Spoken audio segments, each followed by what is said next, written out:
धर्म रक्षावया अवतार घेसी आपुल्या पळीसी भक्त जना बनणारे बाग में जुना. सारंग राग या ज्याला गायन कळतं त्याला हाय मारा त्याची नशा. बाकीच्याला काय काही काही म्हणत आले गाय लावलं नाही असं नाही. ते जावे त्यांच्या वंशा. संगीतामध्ये काय ताकद आहे महाराज तुम्हाला नाही कळणार. संगीत है ईश्वर की देन, हर स्वर में बसे राम. संगीत कोणाची देन आहे? कोणाची आहे? ईश्वराची. हर स्वर में बसे राम, रागी सुनाए राग को तो रोगी को मिले आराम. पण हे अवतार घेशी आपुल्या पाळीशी. भगवंताचं काम आहे धर्माचं रक्षण करायचंय. पण देवाचं एक उलट गणित आहे. देव भक्ताला जवळ करतो आणि राक्षसाला डायरेक्ट मारतो. भक्ता राखे दुर्जनासी. पण साधू तसं करत नाही महाराज. साधू सुद्धा अवतार घेतात. देवाला अवताराला आणावं लागतं. आणि साधू आपल्या मनानं आम्ही वैकुंठवासी आलो याचे कारणास. आम्ही वैकुंठवासी आलो याचे कारणास. आम्ही वैकुंठवासी आलो याचे कारणास. वैकुंठवासी आलो याचे कारणास.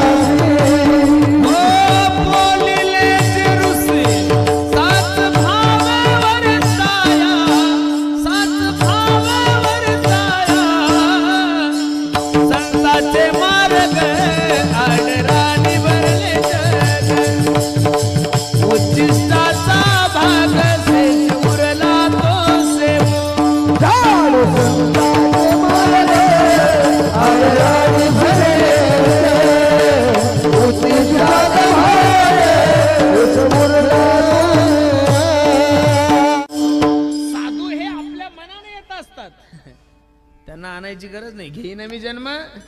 त्यांच्या इच्छेनं ते येतात आणि त्यांच्या इच्छेनं जातात. आम्ही वैकुंठवासी आलो याचे कारण असे बोलिले जे ऋषी साच भावे जाडू संताचे मार्ग. आडराणी भरले जग उच्चिष्टाचा भाग शेष उरला तो. या ठिकाणी जगद्गुरु तुकोबराय साधू संतांच्या अवताराचं कार्य सांगतात. पण कार्य करत असताना तुकोबरायने धर्माचं पालन केलंय महाराज. पण धर्म धर्म धर्म म्हणजे काय? धर्म तरी काय असेल? तुमच्या डोक्यात जो धर्म आहे तो तुकोबरायच्या डोक्यात अजिबात नव्हता. वास्तविक खरा धर्म कोणता आहे महाराज? माणसाने माणसासोबत प्रेमानं वागणं हा जगातला सगळ्यात मोठा धर्म आहे. आपण लहानपणी शाळेत असताना आपल्याला एक कविता शिकवली जायची. हा खरा तो एकची धर्म जगाला प्रेम अर्पावे. बस खरा तो एकच धर्म जगाला. जीवनामध्ये द्वेष करू नका, मत्सर करू. माणसाने माणसासोबत प्रेमानं वागणं हा जगातला सगळ्यात मोठा धर्म आहे. पण तुकोबराय ह्या धर्माचा विचारच करत नाही. तुकोबराय सांगतात बाबा या समाजामध्ये जे पाखंडी लोक आहे या पाखंडी लोकांचं आम्हाला खंडन करायचं हेच आमचं काम आहे. अभंगाचं धर्माचे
आपल्या पालखी भक्त जन